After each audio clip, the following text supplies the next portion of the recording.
স্ত্রীকে বলবেন তুমি আমার সব, তুমি আমার কৈতরি,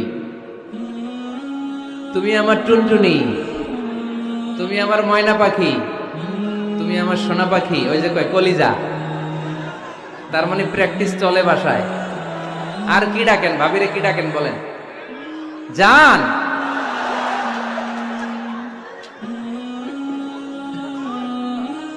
জান ডাকেন। আর ভাবি কি ডাকে আপনাদেরকে? বাবু। কি ডাকে? বাবু ডাকে। আর কি ডাকে? হ্যাঁ, বেবি। পোলাপান কত দুষ্ট দেখছেন, বেবি ডাকে নাকি? স্বামী স্ত্রীর মধ্যে এই সোহাগপূর্ণ, এই ভালোবাসাপূর্ণ এই ডাকাডাকিতে কোনো গুনাহ নাই, আছে সওয়াব। এগুলো দাম্পত্য জীবনকে সুখময় করে, ঠিক কিনা?